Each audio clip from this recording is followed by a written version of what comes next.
प्रेम जानकी अमर कबीर सेवा ट्रस्ट के तत्वाधान में कबीर कुटी गही अलीगंज एटा में रज्जो देवी कबीर आश्रम मैनपुरी के महंत सदगुरु अमर साहिब जी ने अपनी माता प्रेमवती तथा पिता जानकी प्रसाद जी की स्मृति में 5 माह निःशुल्क चश्मा वितरण शिविर का आयोजन कुशल नेत्र चिकित्सकों में डॉक्टर शिषपाल सिंह साक्य एवं डॉक्टर सुधाकर मिश्र तथा उनकी टीम द्वारा गहन परीक्षण के बाद चश्मा तथा दवाइयों का वितरण 250 रोगियों को में किया गया है।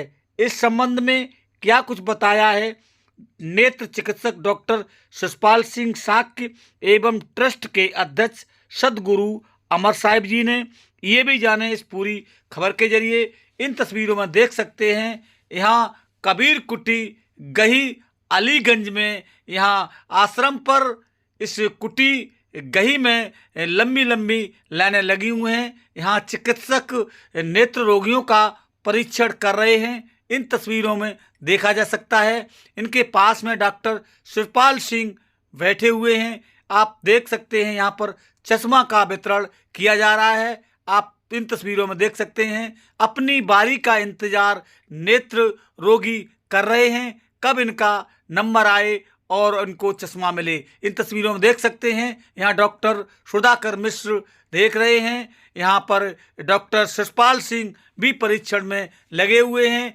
यहाँ चश्मा का परीक्षण करके यहाँ पर अच्छे कार्य के लिए इन चिकित्सक टीमों को यहाँ पर प्रेम जानकी अमर कबीर सेवा ट्रस्ट के अध्यक्ष द्वारा इनको प्रमाण पत्र दिया गया है। यहाँ समाज उत्सव सेवा हेतु यह सम्मान पत्र दिया गया है। इन तस्वीरों में देख सकते हैं इनको शॉल उड़ा करके जलेसर से आए नरेंद्र सिंह वर्मा इनको शॉल उड़ा करके सम्मानित कर रहे हैं। यहाँ प्रखर दास भी इस सेवा के लिए लगे हुए हैं। यहाँ पर एटा जलेसर फरुखाबाद मैनपुरी के नेत्र रोगियों ने यहाँ पर जाकर के अपनी दवाई ली है, नेत्र परीक्षण कराया है। यहाँ महंत अमर साहिब जी के कुशल नेतृत्व में ये कार्य किया गया है। यहाँ पर अच्छी सेवा करने के लिए यहाँ पर लोगों को सम्मानित किया गया है। यहाँ महिलाओं को भी प्रशस्ति पत्र दे करके यहाँ अमर साहिब जी द्वारा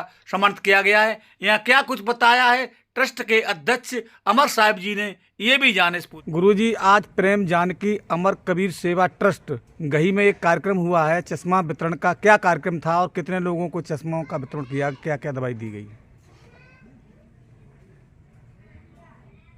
ये प्रेम जानकी अमर कबीर सेवा ट्रस्ट हमने अपने माता पिता की स्मृति में एक ट्रस्ट बनवाया है और उसी ट्रस्ट के नाम अब ये हर वर्ष निःशुल्क चश्मा वितरण होता भी रहा है। ये 5वां निःशुल्क चश्मा वितरण है और हर महीने के अंतिम बुधवार को निःशुल्क दवा वितरण भी होती है। इस तरीके से इस ट्रस्ट का मुख्य आशय ये है कि इस ज़मीन में जो भी पैदा होता है, माता पिता की ज़मीन में जो कुछ भी पैदा होता है वो परमार्थ में संत सेवा में लगता रहे और इसी के साथ समय समय पर जो इस आश्रम का विकास होता रहे और संतों की सेवा भी होती रहे। इस ट्रस्ट का मुख्य आशय है कि वृद्ध, गरीब, दीन दुखी और जो असहाय लोग हैं उनकी विशेष सेवा होती रहे और निःशुल्क चश्मा वितरण, निःशुल्क दवा वितरण ये हमेशा हमेशा चलता रहे। ये हमारे इस ट्रस्ट का उद्देश्य है। और आज करीब 200-250 मरीजों का पंजीकरण हुआ है और अभी पंजीकरण भी चल रहा है, वितरण भी चल रहा है। अंत में पता लगेगा कि कितने लोगों को चश्मा वितरण हुआ, कितने लोगों को दवा मिली। कहाँ से लोग मरीज लोग दवा लेने के लिए आए हैं यहाँ? काफ़ी दूर दूर से लोग आए हैं। शाहजहाँपुर से आए हैं, मैनपुरी से बहुत लोग आए हैं, एटा से आए हैं, फरुखाबाद से आए हैं और इधर बेवर साइड से भी आए हैं, कासगंज से आए हैं, जलेसर से जलेसर से भी आए हैं प्रधानाचार्य, ऐसे कई जगह से आए हैं। और साथ ही हमारे जो स्वामी जी हमारे साथ खड़े हैं, इनका विशेष योगदान ये रहा है कि हमेशा हमेशा से हमें निर्देशन भी देते रहे, और निर्देशन ही नहीं और इसमें विशेष सहयोग भी रहा हर तरीके से। आपने अपने माता पिता की याद में एक ट्रस्ट बनाया है, ऐसे लोगों के लिए क्या संदेश देंगे? और लोग भी तो हैं। संदेश यही है कि जो परमार्थ भी करना चाहते हैं लेकिन नहीं जानते हैं, ऐसे या तो ट्रस्ट बना करके समाज की सेवा करते रहें, या कोई ट्रस्ट सेवा करता है उसमें सहयोग करते रहें, तो सेवा होती रहती है। यही संदेश है। गुरुजी, आजकल कम लोग वृद्धों की सेवा कर पाते हैं, क्या संदेश देंगे ऐसे बच्चों के लिए? सबसे बड़ी बात यह है कि ये कहा है कबीर साहब ने, बैठी जौनी डाल पर काटत सोई डार, जीवन मरण को डर नहीं यह गति है संसार। जिन माता पिता से हमारा जन्म हुआ और उन्हीं माता पिता का आज तिरस्कार हो रहा है। हमारी शिक्षा, हमारी संस्कृति इतनी पीछे हो चुकी है। हमारे वैदिक काल में जब गुरुकुली शिक्षा पद्धति थी, तब माता पिता और गुरु का बहुत महत्व था। मातृ देवो भव, पितृ देवो भव, आचार्य देवो भव, ये महामंत्र थे। लेकिन आज गार्जियंस भी बहुत पीछे जा चुके हैं। वो सोचते हैं कि हमारा बच्चा ऐसे विद्यालय में शिक्षा ले जहाँ पैसा पैदा करने की मशीन बन के निकले। ऐसे गार्जियंस भी नहीं सोचते हैं और विद्यार्थी भी नहीं सोचते हैं कि धन से कहीं ज़्यादा अच्छी चीज़ है कि अच्छे संस्कार हों। आज भी जिन बच्चों के अच्छे संस्कार हैं उनके माता पिता तिरस्कृत नहीं हैं, और जहाँ बच्चों के संस्कार अच्छे नहीं रहे हैं वहीं माता पिता का तिरस्कार हो रहा है।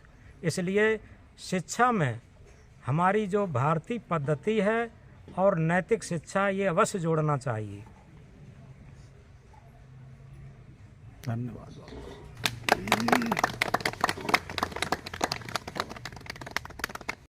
डॉक्टर साहब, आज प्रेम जानकी अमर कबीर सेवा ट्रस्ट ग्राम व पोस्ट गही जनपद एटा में चश्मा वितरण का कार्यक्रम हुआ था। क्या कार्यक्रम था और किस तरीके के अधिक मरीज आते हैं? देखिएगा, ये जो एक प्रेम जानकी अमर कबीर सेवा ट्रस्ट जो अमर साहिब हैं उनकी अध्यक्षता में ये चल रहा है। प्रत्येक वर्ष यहाँ चश्मा का वितरण किया जाता है, चश्मा का परीक्षण किया जाता है, मोतियाबिंद के मरीजों को उपचार दिया जाता है, उनको बताया जाता है आपके कैटरेक्ट है, ऑपरेशन कराइएगा, ठीक है। अन्य जो भी बीमारियां आपसे संबंधित होती हैं सभी प्रकार की बीमारियों का निदान कैंप के माध्यम से किया जाता है। इसमें आज हर वर्ष की बात ये 5वां आज उनका वार्षिक अधिवेशन के रूप में मनाया जा रहा है। ये अपने प्रेम जानकी अमर साहब जी अपने माता पिता की अपनी स्मृति में वर्ष में एक बार अपने ग्राम में गाही में ये कैंप का आयोजन करते हैं, जिसमें काफ़ी लोग बढ़ चढ़कर इनके गांव के लोग, आसपास के लोग, बड़े इनके भक्तगण लोग हिस्सा लेते हैं। और आज भी अपार भीड़ देखी गई हुई है, जिसमें 250 लोगों मरीजों को अभी तक उपचार दिया जा चुका है और जिसमें 200 लोगों को चश्मा वितरण किए जा चुके हैं। आंखों की बीमारी अधिक हो रही है, किस तरीके से इसका बचाव करें? किस तरीके के मरीज आपके पास ज़्यादा आए आज? देखिएगा, आज सबसे ज़्यादा मरीज जो हमारे गांव में वृद्धजन लोग होते हैं उनको ये चीज़ नहीं मालूम होती है कि हमारे आँख में मोतियाबिंद इत्यादि हो गया है, कि उनको धुंधला दिख रहा है तो यहाँ पे आते हैं कि हमें चश्मा चाहिए। जब वास्तविक उनका यहाँ पे ट्रीटमेंट किया जाता है, जब उनको देखा जाता है, जांच की जाती है, तो सबसे ज़्यादा उसमें कैटरेक्ट के आज मरीज लगभग 80+ मरीजों को कैटरेक्ट की सलाह दी गई है। उनको बताया गया है कि कई योजनाएं चल रही हैं, टेस्ट के माध्यम से भी गुरुजी उनको निःशुल्क ऑपरेशन की सलाह देते हैं, करवाते भी हैं। और गवर्नमेंट की तरफ से कई योजनाएं चलती हैं, जैसे गरीब लोग हैं वो अपने नज़दीकी CSC PSC जिला स्तरीय पे जाकर अपना निःशुल्क ऑपरेशन करा सकते हैं। बाकी कई योजनाएं, गवर्नमेंट की योजना आयुष्मान चल रही है, उसमें भी क्या भी निःशुल्क ऑपरेशन करा सकते हैं। बाकी हमारे हॉस्पिटल की तरफ से भी उनको कम रेट में भी उनके ऑपरेशन किए जाते हैं। आंखों में अधिकतर बीमारियां बढ़ती, किस तरीके से बचाव किया जाए इसका? देखिए, आँख के बचाव के लिए ये होता है समय समय पर आप अपने आई को चेकअप कराते रहिएगा। वर्ष में एक बार तो अपना रूटीन चेकअप कराना ही चाहिए। अगर किसी व्यक्ति का चश्मे का नंबर कम ज़्यादा हो रहा है तो वो अपना नंबर को अपडेट कराएं, जिससे कि क्या बोलिए तो उनकी आंखों में दिक्कत ना आए। आंखों को साफ सुथरा रखें, आँख को अपनी आंखों को पानी से कम 2 से 3 बार धुलें। सबसे ज़्यादा आजकल समस्याएं आ रही हैं बच्चों से लेकर बुजुर्गों में, क्योंकि सभी लोग मोबाइल के जीवन साथी बन गए हैं। बिना मोबाइल के वो चल नहीं सकते हैं, उनका एक अंग बन गया है। और मोबाइल से सबसे बड़ी बीमारियों का कारण बनता है ड्राइनेस। जिसे ड्राइनेस सिंड्रोम जो चालू हो जाते हैं तो आंख में भारीपन, करकराहट, चुभन, अन्य बीमारियां उत्पन्न होने लगती हैं। तो उसके लिए हर व्यक्ति को सलाह दी जाती है, हर मरीज को सलाह दी जाती है कि वो अपनी आंख को स्वस्थ करने के लिए बीच बीच में पानी से आंख को धोते रहें, एक डॉक्टर से परामर्श आई डॉक्टर से परामर्श लेते रहें भी, और अपना साथ में कोई एक लुम्ब्रिकेंट ड्रॉप का यूज करते रहें। समय समय पर ड्राइनेस भी चेक कराते रहें, जिससे कि बच्चों में, अन्य लोगों में ये चीज़ें उत्पन्न ना हो।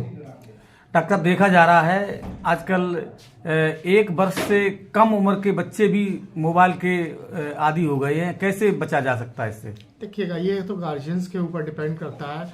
गार्जियंस को ये खुद स्वयं सोचना चाहिए कि हमारे बच्चों को, छोटे बच्चे होते हैं वो थोड़ा सा बिलके या रोए तो सबसे पहले मोबाइल थमा दिया जाता है। तो ये सबसे बड़ी बीमारी है, उसको हम लोग खुद ही गार्जियंस को देखना चाहिए। उनको, बच्चों को, और जो इंडोर गेम्स होते हैं, आउटडोर्स गेम्स होते हैं, उनको बच्चों को देना चाहिए, ना कि मोबाइल पे।